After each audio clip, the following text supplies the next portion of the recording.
Waouh!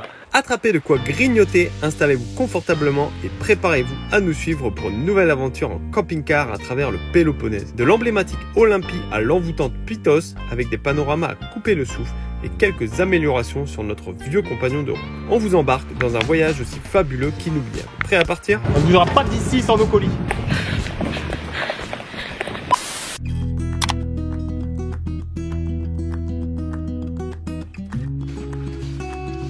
Aujourd'hui et dans cette vidéo en particulier, on va partir à la découverte du Péloponnèse, donc cette énorme presqu'île qui se trouve au sud-ouest de la Grèce et sur laquelle on trouve pas mal de choses historiques et assez sympas à voir. Donc on va commencer par la découverte du village d'Olympie, l'ancien village olympique antique qui se trouve à quelques kilomètres de là où on est. Ensuite on continuera à allonger la côte et tout ça sous un temps estival.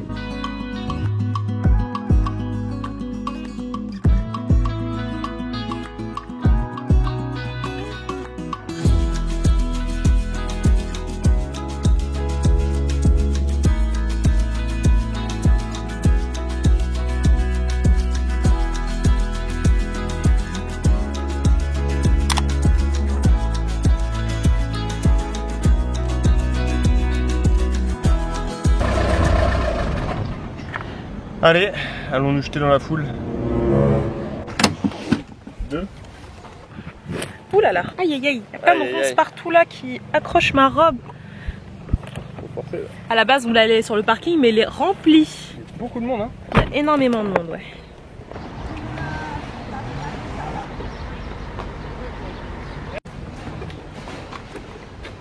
Bon.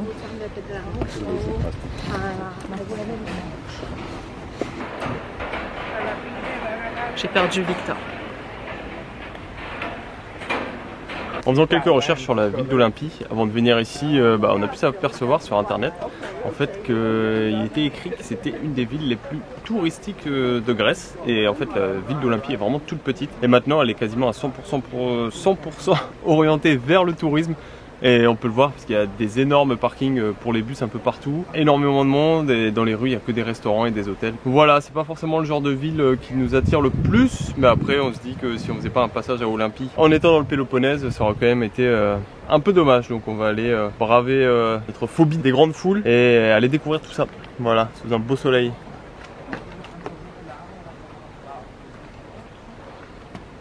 Ici, on se trouve devant l'entrée du musée archéologique d'Olympie. Vous voyez qu'il y a énormément de foule qui entre.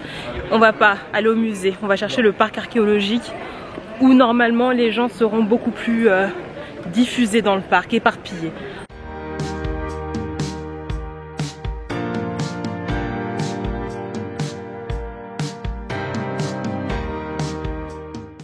C'est ici qu'on va pouvoir acheter nos tickets. Sinon, on peut acheter à une personne réelle ici.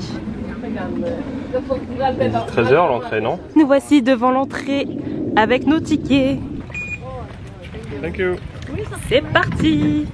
Donc est-ce qu'on vous a dit que c'était 12 € par personne pour les adultes? Entre 6 ans et 25 ans c'est 6 €, plus de 65 ans c'est 6 € et moins de 6 ans c'est gratuit. C'est ça, et il y a des week-ends dans l'année où l'entrée est gratuite pour tout le monde. Le village d'Olympie est aujourd'hui encore mondialement connu par rapport à son lien très étroit avec les Jeux Olympiques. Parce que c'est ici, au 7e siècle avant Jésus-Christ, qu'ont eu lieu les premières Olympiades.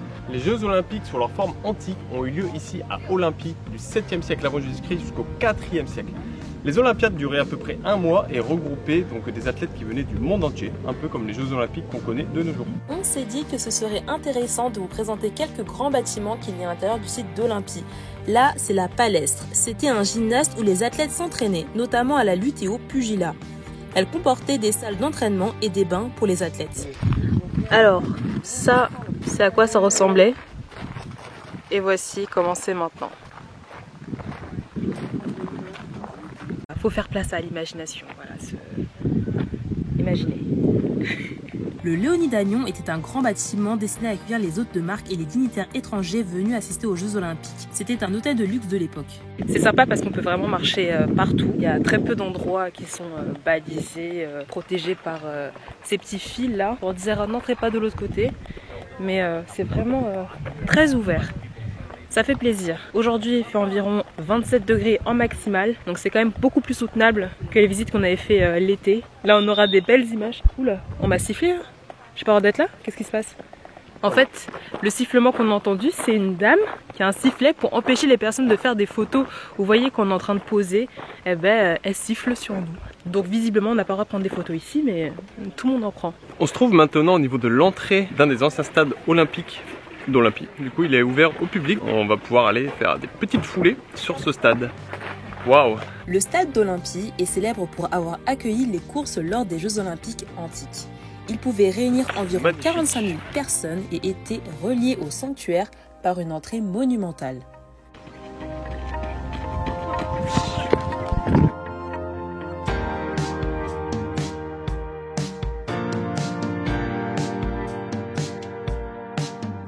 Là, c'est l'hôtel d'Héra et là-bas, c'est le temple d'Héra, juste à côté du temple de son mari qui est là-bas. Le temple de Héra, au moins, on peut faire le tour. Hein. Ouais, il est bien conservé. Tout à fait. Plus ancien que le temple de Zeus, voici le temple dédié à Héra, la déesse du mariage et de la famille. Il s'agit de l'un des plus vieux temples doriques du monde grec, construit au VIe siècle avant Jésus-Christ. D'ailleurs, le terme dorique se réfère à un des 3 ordres principaux de l'architecture classique grecque. Les 3 ordres étant le dorique, l'ionique et le corinthien. Cet immense tas de ruines que vous voyez derrière moi, c'est tout simplement l'ancien temple de Zeus. C'est un des plus grands temples de toute la Grèce antique et il est considéré comme une des 7 merveilles du monde antique. Quand on voit un peu la taille des colonnes qui se trouvent sur le temple ou au pied du temple parce qu'elles ont été détruites, c'est quand même assez impressionnant. On se dit que pour construire l'édifice, ça a dû être un sacré travail. Et quand il était en place, ça devait être vraiment magnifique. Et voici à quoi ressemble le temple de Zeus. Colonne de 25 mètres de haut. En fait, c'est la statue de Zeus qui était à l'intérieur du temple qui est considérée comme l'une des 7 merveilles du monde antique. Selon la légende, après avoir terminé la statue, Phidias, son créateur, demanda un signe de la part de Zeus lui-même pour savoir si le dieu approuvait son œuvre. Le signe ne tarda pas car un éclair frappa le sol juste devant la statue. On se trouve actuellement dans l'atelier de Phidias. Alors Phidias est tout simplement l'un des plus grands sculpteurs grecs et c'est celui qui a réalisé l'énorme statue de Zeus de plus de 12 mètres de haut qui se trouvait dans le temple de Zeus à Olympie. Et après avoir été donc son atelier, c'est devenu une église. On se retrouve maintenant dans le musée archéologique d'Olympie au niveau de la réplique du temple de Phidias et de la statue de Zeus qu'il a sculptée dans ce temple. Mais malheureusement maintenant elle n'est plus sur le site d'Olympie. Le musée archéologique d'Olympie est l'un des musées les plus importants de Grèce. Il abrite une collection impressionnante de sculptures, d'objets et d'artefacts qui témoignent de l'histoire de ce site emblématique où les Grecs organisaient des compétitions sportives en l'honneur de Zeus. Une des pièces maîtresses du musée est la statue d'Hermès tenant Dionysos enfant, une œuvre attribuée au sculpteur Pracitel, datant du IVe siècle avant Jésus-Christ. Cette sculpture est l'une des rares œuvres antiques retrouvées en excellent état. Le musée est particulièrement réputé pour sa collection de sculptures, dont le célèbre fronton du temple de Zeus à Olympie, l'un des plus importants temples grecs de l'Antiquité. Ces sculptures illustrent des scènes mythologiques comme la bataille des centaures ou le mythe de Pélops. Il abrite aussi une grande collection de vases, armes, boucliers et d'objets liés aux rites religieux ou aux Jeux Olympiques. Alors là, on est face à la maquette de tout le territoire en fait du sanctuaire d'Olympie qu'on a vu précédemment. Du coup, là, on reconnaît le temple de Zeus, celui de Héra, etc. Des choses qu'on a vues.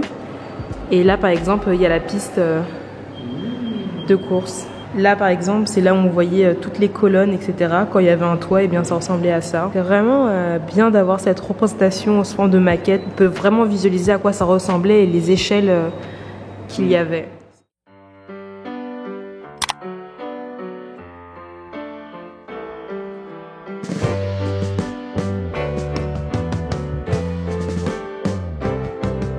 Sitting in the basement apartment I rented with you. Je suis venue voir la mer. C'est beau. Remembering the holiday party we had with the crew.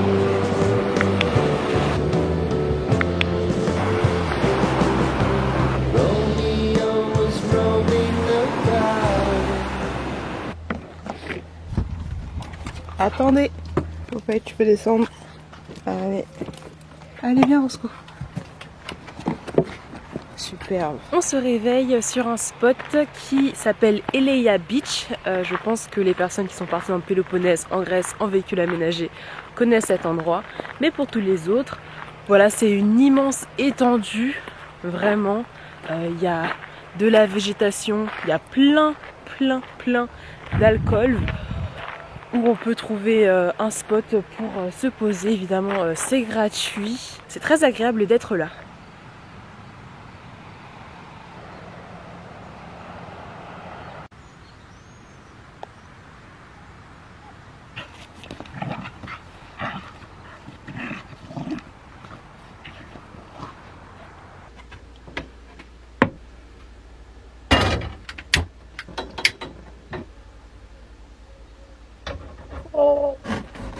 Il va prendre le cul.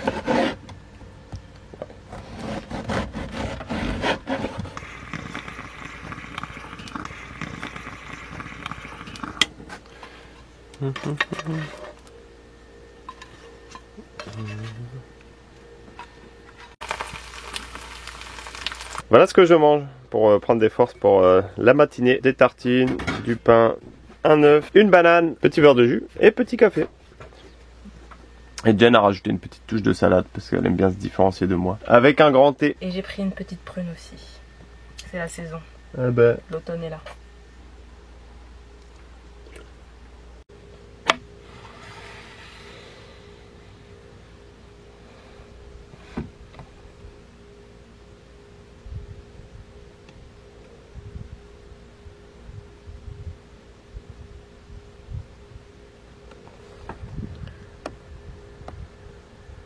Gyrocaster, ça nous rappelle un peu la ville de Kruja, Cluj qu'on avait visité Crouillé. On reste ici sur ce spot à Eleia Beach parce que c'est très beau, très sympa et parce qu'on a des colis qui doivent arriver dans le coin. On est aussi en attente de pièces mécaniques pour remplacer un peu ce qui se passe dans le camping-car. Ça fait quand même 2 ans qu'on vit sur la route, donc il y a des pièces d'usure qu'il faut remplacer. On est content de le faire en Grèce. Le temps est magnifique, on va aller faire un petit tour sur la plage avec les chiens. C'est l'occasion. C'est vraiment une ambiance très sereine qui règne ici. C'est quand même assez incroyable de pouvoir trouver un spot comme ça, d'avoir le droit de camper sur cette zone naturelle qui est vraiment super propre, super calme et où il n'y a aucune construction humaine surtout, à part des véhicules. Du coup, c'est quand même sympa, la vraie nature quoi.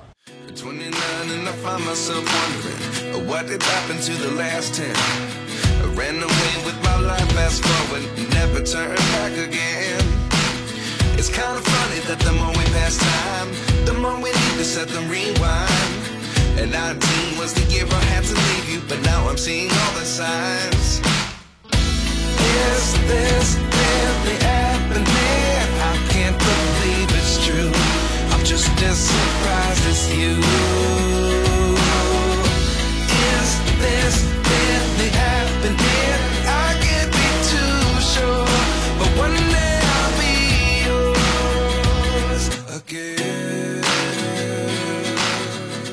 Une des particularités de ce spot, c'est qu'on peut trouver vraiment des véhicules très atypiques. Là, derrière nous, on a un véhicule un peu fait maison, en fait, un camion Ben sur lequel la personne a placé une structure de caravane pour créer plus ou moins un camping-car. C'est le principe même du camping-car, voilà, on peut le dire. Plutôt ingénieux si on n'a pas trop d'argent et qu'on veut avoir un beau véhicule avec un bel intérieur, ça peut être une bonne solution. Popeye, toi tu vas à l'avant, là mets-toi là. Roscoe, tu vas là-dedans s'il te plaît. Allez. Aujourd'hui on part en quête de notre colis. Par la chasse. Pour se faire livrer quand on n'a pas d'adresse, c'est toujours assez compliqué. Là en Grèce, ce qu'on fait, c'est qu'on met l'adresse d'un point relais de la société ACS Courrier dans le coin qu'on connaît. Et après, voilà, on tente là. On a fait une commande Amazon, on a mis une adresse particulière. Et là, ils nous disent sur le suivi du colis qu'ils tentent de livrer aujourd'hui. Ils avaient tenté de livrer hier, ils n'avaient pas réussi et ils retentent aujourd'hui. On a appelé la boutique, là, ACS, pour leur dire en anglais, est-ce qu'on peut se parler? Eh ben, ils parlent pas anglais. Donc, on se rend sur place en espérant intercepter la livraison de colis, en fait. On quitte ce spot, mais on reviendra. On a laissé nos affaires pour réserver notre place. C'est un peu comment tout le monde fait ici. Ouais, c'est ça.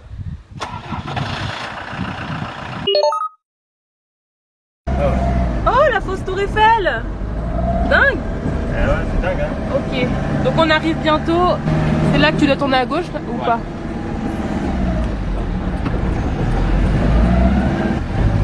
Plus que 700 mètres. 700 mètres. Est-ce que le camion sera là en warning ou il sera reparti? On a reçu un appel sur la route du livreur. Il nous a dit qu'il était arrivé. Et on lui a dit attendez 5 minutes, on arrive. Et on espère que tout va bien se passer là, qu'on va pouvoir récupérer sans accroc le colis. Victor s'en va. Prends ton téléphone. Prends ton téléphone. Bah oui. Salut. En fait là les rues devenaient beaucoup trop étroites pour le camping-car, du coup on n'a pas pu se garer au plus près, c'est pour ça que Victor est descendu avec son téléphone qui a un numéro grec et ses papiers d'identité pour aller récupérer le colis. On croise les doigts. Victor en fait il est trop fort pour parler aux gens en langue étrangère parce qu'il maîtrise comme jamais Google Translate. Heureusement qu'il est là. Voilà où on stationne. Victor est parti en courant. Il y a la place pour passer à côté de nous. Hein. J'en profite pour jeter la poubelle. Il y a toujours des choses à faire. Oh, petit chat, désolé. Les nouvelles ne sont pas si bonnes. Là, je viens d'avoir Victor au téléphone. Il m'a indiqué qu'en fait, le colis n'était pas encore arrivé au niveau du lieu. Et il a essayé de rappeler la personne qui nous a appelé au téléphone tout à l'heure. Et il ne se souvient pas de nous avoir appelé. C'est trop bizarre en fait l'histoire. Donc on attend. Moi j'attends là et Victor attend au niveau de l'ACS courrier. Pas facile, les livraisons, c'est pas facile. Alors ils m'ont dit qu'ils ont rien reçu. Voilà. Je comprends pas parce que je leur ai dit, vous nous avez appelé pour nous dire que justement vous aviez dit que vous veniez de recevoir le colis, ou vous étiez devant la boutique. Ils m'ont dit non, vous n'avez jamais dit ça. Elta courier packet for you. Yes, you have a package for us, yes? Elta courier. Yes, and where are you? Go to Filiatra. C'est quelle la ville qu'on est là? On est dans quelle ville? Filiatra. Filiatra, yes. Yeah. Supermarket Sklavenitis. Supermarket Sklavenitis? Ok, oui. The ACS point. The ACS point? 20 minutes. 20 minutes, ok, we will be here. Ok, perfect. Bye. Bye. Quelle bonne nouvelle. Là en fait, c'est vraiment le livreur qui nous appelle. En fait avant, c'était la boutique ACS. Ouais, c'est un quiproquo. Et on les a appelés ce matin et la dame parlait pas anglais en fait. Donc quelqu'un nous a rappelé et nous on pensait que c'était le livreur. Finalement non, c'était juste la personne du local ACS qui nous rappelait et nous on a compris que la livraison était là. Mais là on vient de recevoir un appel du vrai livreur cette fois-ci, donc de la poste, qui nous dit que dans 20 minutes il est là. Donc finalement niveau timing on n'est pas trop mal, on aura juste attendu une petite demi-heure, une petite heure ici. Et voilà, on va pouvoir retourner sur la plage. Ce qui est bien en Grèce, c'est que vraiment on peut se garer sur tous les bords de route. Ça pose généralement aucun problème pour le stationnement comme ça temporaire. Et c'est assez safe. Hein. Ce qui peut être aussi extrêmement compliqué dans les livraisons en Grèce, eh bien c'est l'alphabet. Dites-vous bien que quand on cherchait un point ACS, donc qui est le transporteur en fait, un point relais, voilà on va dire que c'est un point relais. Quand on cherchait une adresse d'un point relais dans le Péloponnèse sur Google Maps, eh bien on n'avait que les adresses au format de l'écriture grecque. Et je peux vous dire que pour trouver la traduction en format français, latin là que notre alphabet qu'on connaît, et bien aussi ça c'était une sacrée épreuve. Alors c'est juste derrière moi que j'ai dû batailler pendant à peu près 20 minutes pour me faire comprendre et finalement pour ne pas me faire comprendre. Donc c'est ici que nous attendons notre livreur de pied ferme. On ne bougera pas d'ici sans nos colis. Ah, on pense que c'est lui. Est-ce que c'est lui? Pas du tout. Pas du tout, pas du tout. On pensait à cette camionnette mais non, c'est pas cette camionnette. Non. Il a des colis pourtant. Hein. Ouais.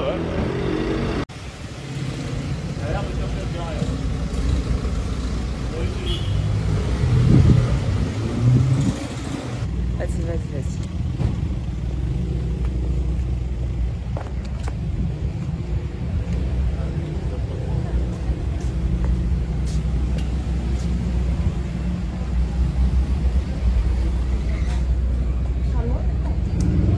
Peut-être pas, hein.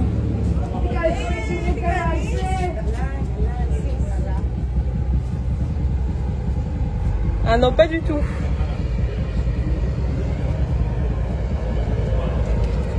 Ah non. Pas du tout. Échec. Pas du tout. Il est venu chercher son courrier quoi.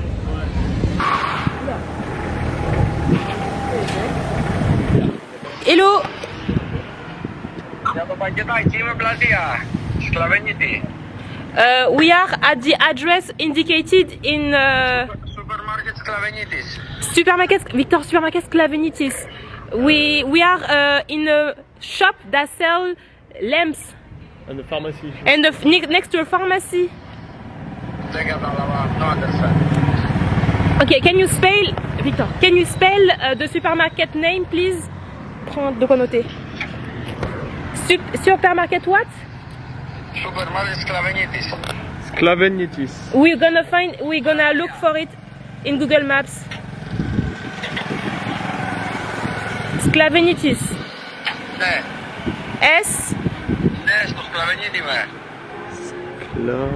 Supermarket Sklavenitis. Yes. Ok. Ok. Έγινε. Non, non, non, non, non, t'inquiète. Il faut le rappeler, mais on n'est pas du tout. Je le vois pas, madame. Putain. We are in Polytechnic Street, in the middle of Filitria. Τι νούμερο? Να ξέρω. 32. 32.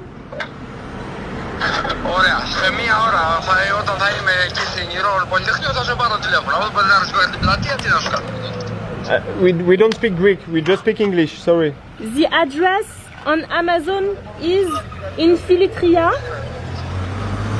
Εγώ, μη, ναου, πλατεία, Σκλαβενίτη.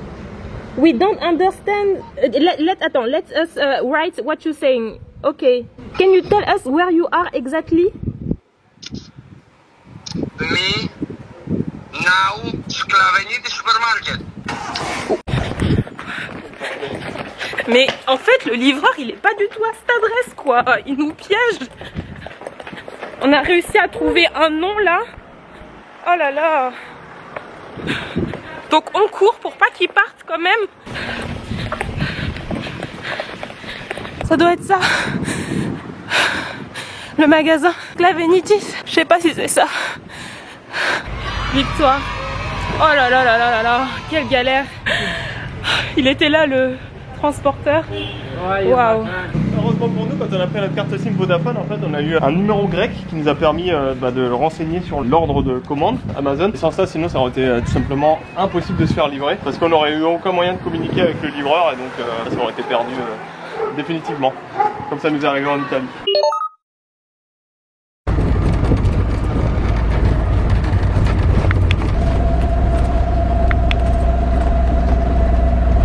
On revient sur le spot après avoir fait les services. Voici le camion de nos voisins, Wim et Hélène. Et notre place est par là. Elle nous attend. Les tapis sont là. Il n'y a plus qu'à se remettre juste à côté des tapis. J'ouvre la porte. Est-ce que je vais les tapis? Ah, pas trop, hein, mais ça ira.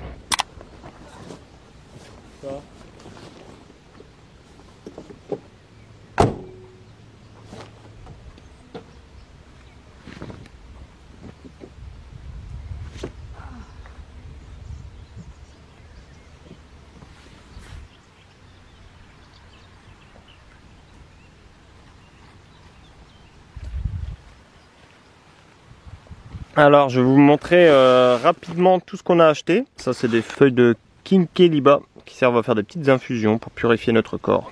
Voilà. Et donc ici c'est un peu toutes les petites choses pour du bricolage. Là on a un nouveau Neumann, on sait jamais, on en a toujours un d'avance comme ça. Ça c'est des interrupteurs, je vous expliquerai après pourquoi on a eu besoin de ça. Ça c'est une pince à sertir. Alors ici on a plein de petites cosses. On va refaire une bonne partie des masses qu'on a au niveau du véhicule et on avait besoin justement d'avoir des cosses comme ça, des cosses rondes. Ici on a des embouts de câblage. Donc ça c'est à se mettre au bout des fils électriques que vous avez. Et avec une pince spéciale, ça va les faire avoir une forme carrée comme ça, qui va parfaitement rentrer au niveau des interstices qui sont là pour recevoir les câbles. Ça c'est quelque chose que vous nous avez conseillé d'acheter, donc merci à vous et vous voyez qu'on écoute vos conseils et qu'on va utiliser ça. Voilà, donc on a encore des connectiques comme ça, donc des embouts de câblage. Il y en a 1200, je sais pas si on arrivera à utiliser 1200 pièces comme ça dans notre vie, mais bon voilà, comme ça on en a de toutes les tailles. Et ça nous servira pour les gens qu'on rencontrera sur la route et à qui on fera une petite partie de l'installation électrique. on sait que on aura besoin de ça pour faire quelque chose de propre. Ça c'est la fameuse pince qui vient avec et qui permet d'avoir des formes carrées au bout. Et donc ça c'est des câbles solaires en 6 mm carrés qu'on a pris, qu'on avait un autre projet. Pour le moment on va les laisser en carton. Voilà, on sait qu'on les utilisera plus tard. Fais voir ta pince. Allez, je tiens ça comme ça, c'est ça? Ouais, alors, non, tu vas avoir besoin de tes deux mains. Ah, là c'est les masses là, Ouais. que tu as tous raccordés sur le même truc. Ouais. Donc les masses qui sont liées au fusible là. C'est ça. Bah avant c'était ça en fait, comme ça, et puis ça avait tendance à plus trop bien fonctionner, donc plutôt que s'embêter à les refaire, bah voilà. Tu On va réunis en tous faire sur le plus, même. Ouais. Voilà. Ça tient bien. Hein.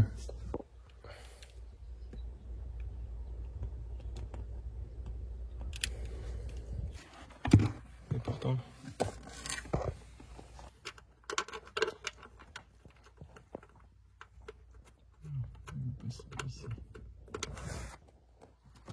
Là, on vient d'enlever la batterie moteur, la batterie de démarrage, pour avoir accès aux masses qui sont là, derrière.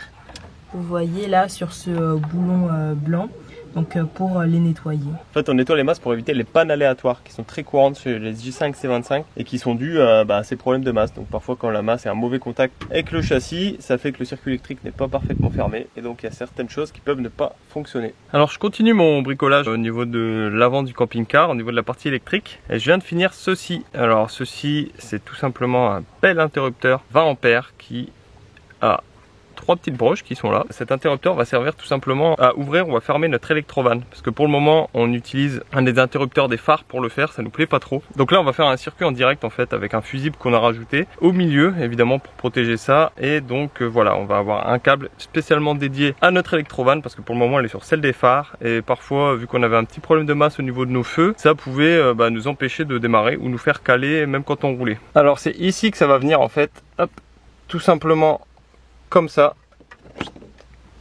Voilà, et donc c'est cet interrupteur qui servira à éteindre le moteur et à permettre de le démarrer en ouvrant l'arrivée de gasoil. Ce câble là, c'est ma masse, donc mon moins, il faut toujours un moins évidemment. Donc celui-là, c'est mon plus qui vient de la batterie avec un fusible.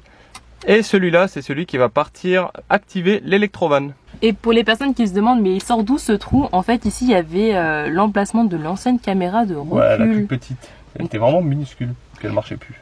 Mais avant, il y avait quoi? Parce que au tout début des C25, c'est du plastique? Ouais. Ah, ok. C'est fait pour faire des adaptations, en fait. Mais pourquoi elle est sortie comme ça, cette autoradio? Parce que je viens de le sortir un peu. Et la place où tu vas mettre les câbles, ça n'a pas d'importance? Genre, il n'y a pas des trucs spéciaux sur l'interrupteur, genre le plus qui va en haut? Ah bah si, c'est ce que j'ai dit. Le doré là, ça c'est la masse, ça c'est celui qui part au niveau de l'électrovanne, et ça c'est le plus qui vient de la batterie. Donc ça vient comme ça, et ça repart par celui-là. Comment tu sais que le doré c'est la masse? Parce que c'était marqué dessus, moi. Ah, c'est écrit? Ouais. D'accord.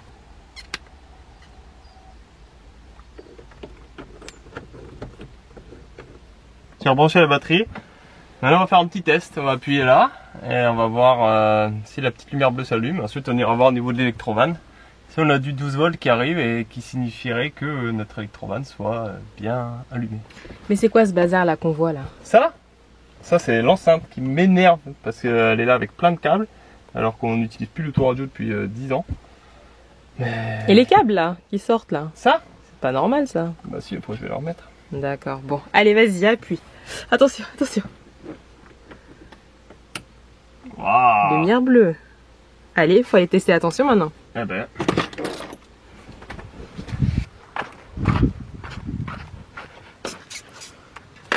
Alors, l'électrovanne. Wow, ton tool. Attends, je mets le moins moi. Vas-y, va là-bas chérie. Ok. Waouh, 12,8. 12,8, mais Ah bah là on n'en perd pas là, hein. Là c'est la vraie tension en plus. Superbe. Mais bon, on attendra quand même 2-3 jours avant de démarrer, histoire qu'il y ait un peu de suspense. Et on va éteindre pour voir si le circuit est bien coupé. Hop. Bien chérie. Ok, je me mets sur le moins de la batterie et Victor se met sur l'électrovanne. Qu'est-ce qu'on a? On a 0. Eh oui, c'est fini. Superbe.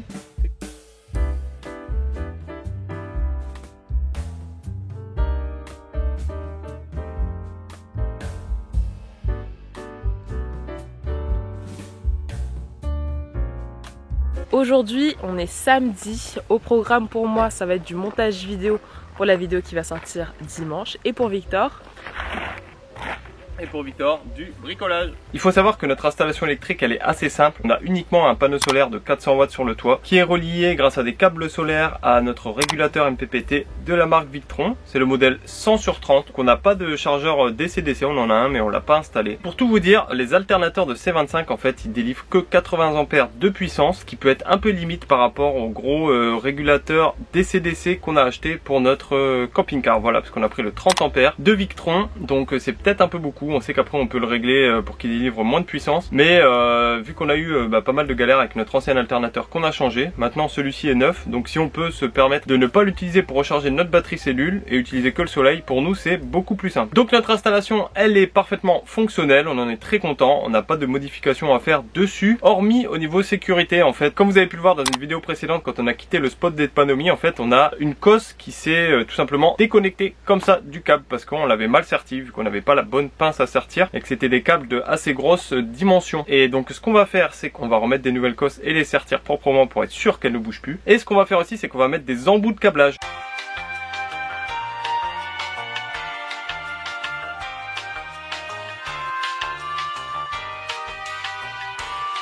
Alors, qu'est-ce qu'on voit ici? Donc ça, cette grosse boîte orange, c'est notre batterie lithium 300 ampères de la marque Creabest. On en est très content également. Voilà, ici on a notre régulateur Victron, donc le MPPT 100/30. Et là, le dernier ustensile de notre installation, c'est notre convertisseur donc qui fait passer l'énergie de 12 volts en 220 volts avec une puissance de 1500 watts. Tout ça avec des fusibles évidemment. Il y a des étapes à respecter pour faire ce qu'on va faire en toute sécurité, notamment la première qui va consister à couper l'arrivée de courant des panneaux solaires. Voilà, il faut absolument débrancher les panneaux solaires en premier au niveau du régulateur pour être sûr qu'il n'y ait plus rien qui arrive et qui envoie de courant dans la boîte et sur la batterie.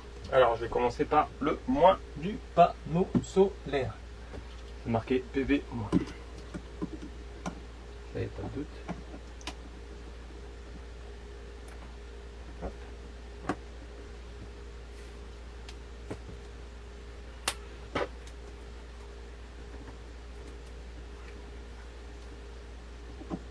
et non c'est PV+. Ouais.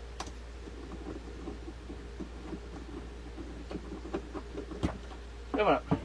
Donc en fait on met du scotch au niveau des câbles électriques pour éviter qu'ils se touchent entre eux et que ça crée quelque chose qu'on ne veut pas, une connexion. Voilà. Ok, maintenant tu peux éteindre la batterie là. Ouais, maintenant je vais éteindre la batterie. J'ai enlevé le moins en premier automatiquement. Donc maintenant que le régulateur MPPT est enlevé et la batterie est éteinte, on va enlever donc les gros câbles qui sont là pour pouvoir les ressertir correctement au niveau des branchements des bornes de la batterie et pour pouvoir y mettre les embouts de câblage au bout des câbles. Pour le moment la situation était ainsi, nos câbles venaient directement en fait dans le boîtier MPPT comme ça. Hop, bon un peu mieux que ça hein, évidemment, mais c'était l'idée.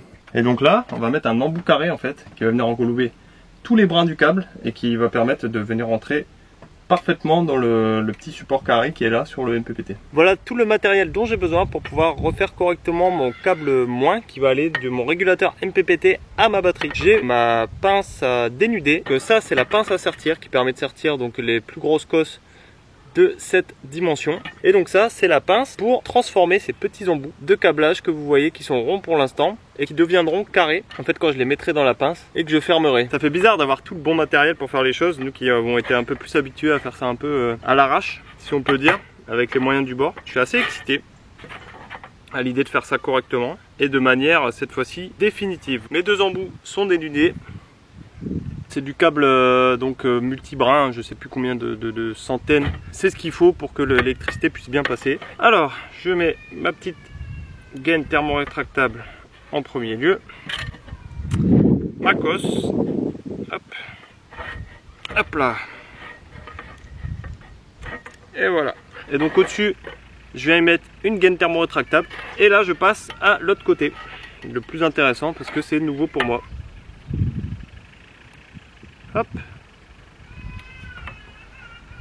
Donc là, au bout de mon embout de câblage, on voit bien les brins en cuivre qui sont là. Donc je vais prendre ma petite pince. C'est une première hein, pour moi. Ah oui, ok, ça vient parfaitement dedans. Et je force. Hop.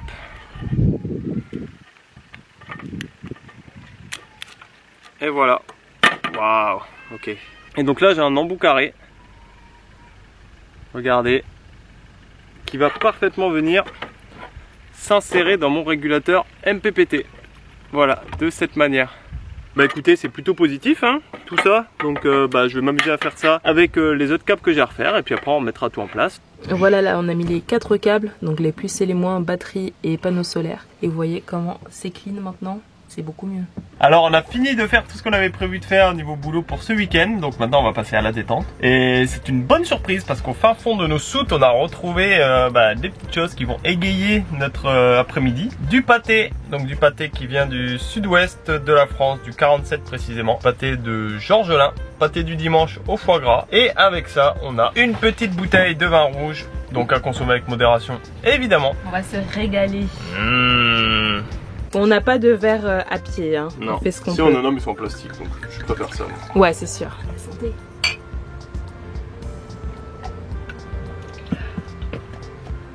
Il est bon. Ouais. Avec plaisir. C'est une dinguerie ce pâté. Pâté au foie gras. Vous en voulez?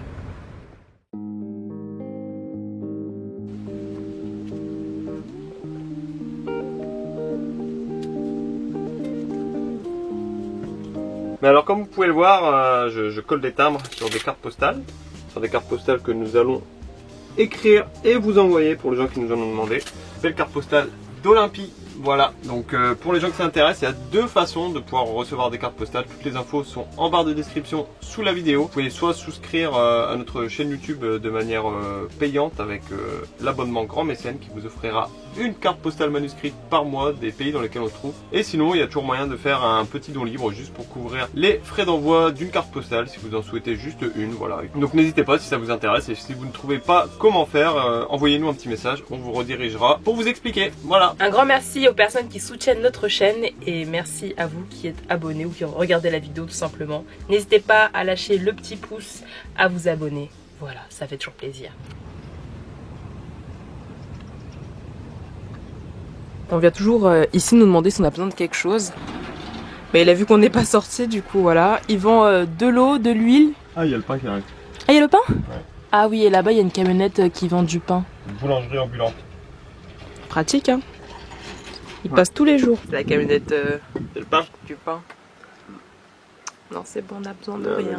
Mais il klaxonne devant chaque emplacement en fait. Et puis voilà, si les gens ils leur font signe, ils s'arrêtent pour vendre du pain. Et si leur font pas signe, ils continuent. Voilà, tous les matins vers 9h. C'est pratique quand même. Hein. Sur ce spot, on a rencontré Wim et Hélène, un couple de Hollandais qui vivent dans leur camion qu'ils ont aménagé par eux-mêmes. D'ailleurs, on a pu le visiter, il est magnifique, c'est un camion en caisse. Et on va leur dire au revoir et on va se mettre en route. Ah. Ça y est, on y est. Le premier démarrage avec ton nouveau système d'électrovan. Alors, On allume l'électrovan. On lance le préchauffage. pas allumer mes feux là. C'est bizarre. Alors, 17 hein. On est resté longtemps ici hein. Bah ouais, Donc là c'est la tension de la batterie pendant le préchauffage, elle descend fortement. c'est normal. Et après elle va remonter. C'est bon. Allez.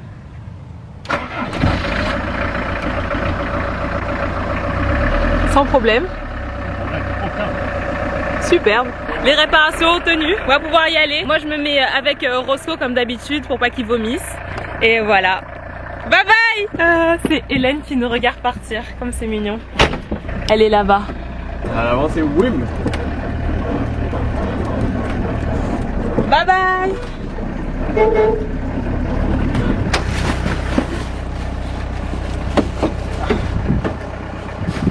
Hop là. Alors maintenant pour éteindre le moteur, je vais tout simplement utiliser notre bouton Start and Stop. Donc là t'as tourné la clé. Ouais. Ok, vas-y. Comme une voiture moderne. Ça arrête l'électrovan, les voitures modernes? Bah le Start and Stop, oui c'est ça.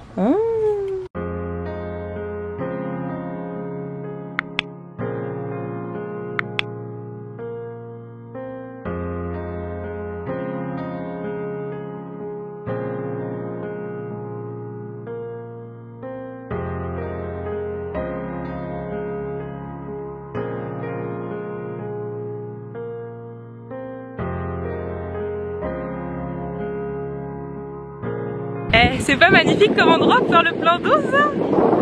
Regardez! C'est trop beau! Il faudrait qu'il se détende un peu. Regardez-moi ça. Je vais mettre un peu de colle.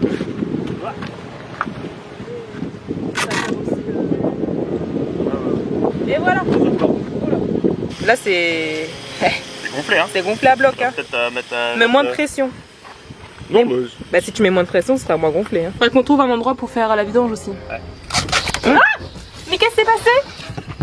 Mais qu'est-ce que t'as fait? J'essaie de remettre du scotch en plus.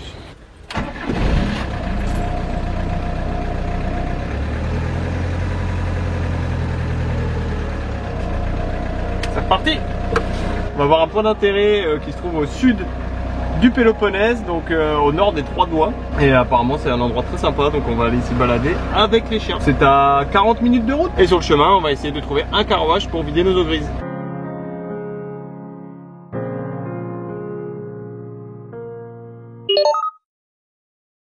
Nous voici au niveau de la plage de Voidokilia, près de la ville de Pylos dans la région de Messénie. Elle est souvent considérée comme l'une des plus belles plages de Grèce en raison de sa forme unique en demi-lune presque parfaite, ce qui lui donne un aspect distinctif lorsqu'on la regarde d'en haut. On a hâte d'aller voir ça, et pour cela, il faut qu'on prenne de la hauteur. Il y a aussi les ruines d'un tombeau qui nous attend. Arrivés sur le site archéologique, nous nous contentons de marcher sur ce lieu historique. On recherche surtout comment voir la plage de plus près.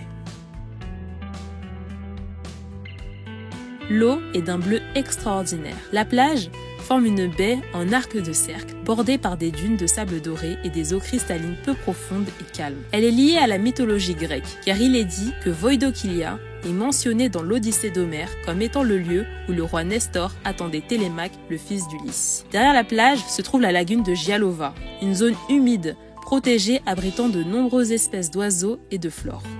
Après ça, nous avons marché entre des chemins escarpés pour observer des belles vues sur la mer. On vous recommande vivement la balade. Et si vous aimez la plage plus que nous, évidemment, profitez-en pour vous baigner. Allez gros, c'est bon, on y va. Allez, oui. Allez monte. Maintenant qu'on a fini la visite du spot de Voidokilia, on part de Voidokilia direction la ville de Pylos. On dirait qu'on va tomber dans l'eau là.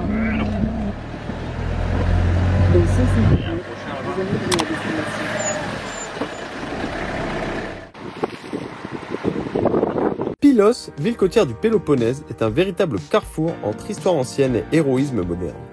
La cité a été le théâtre de batailles épiques où légendes et faits historiques se croisent, laissant une empreinte indélébile sur ce paysage enchanteur.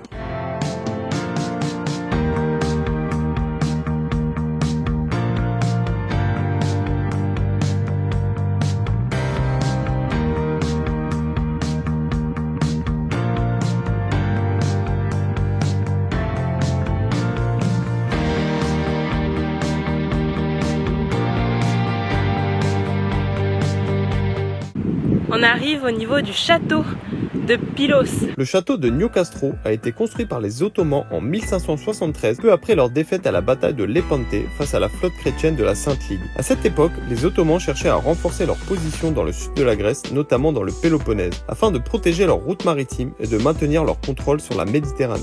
Donc on entre dans le château. Voilà, et tout est payant. Alors on a payé 6 € tarif plein pour nous, trentenaires. Voilà, sinon c'était demi-tarif. Pour les retraités et les étudiants et tous ceux qui ont moins de 25 ans. Le choix de Pylos pour la construction de cette forteresse n'était pas anodin. La baie de Navarin était un port naturel de grande importance stratégique pour la navigation. Donc nous voici à l'intérieur des fortifications. En fait, il y a plein de différents bâtiments à visiter et c'est ce qu'on fait. Il y a énormément de vent. Du coup, c'est en voix off qu'on vous aurez plein d'informations parce que c'est difficile de parler là, mais c'est très joli. Le Niokastro est construit de manière à résister aux attaques navales et terrestres. Il est constitué de deux parties principales. La forteresse supérieure, située au sommet d'une colline, offrant une vue panoramique sur toute la baie de Navarin et sur l'île de Sphacteria, qui permettait de surveiller et de défendre efficacement la zone maritime. On se trouve maintenant dans le cœur de la citadelle de Pylos, là où tout se passait à l'époque. Vas-y, descends. Il y a quoi par là-bas? Tu crois? C'est trop mystérieux là. J'adore. Il y a la sortie? Waouh! Ah, tu l'avais su, je remontais par là. On adore cet escalier.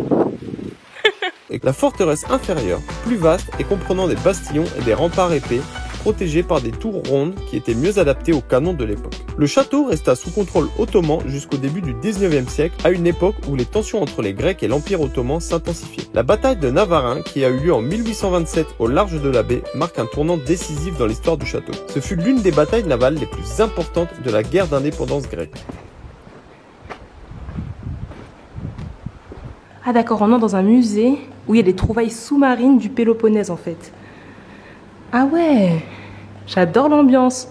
Bleu, les photos des recherches. Sympa. Il y a un autre musée. On va pouvoir rentrer qui se situe vraiment à l'entrée en fait des fortifications.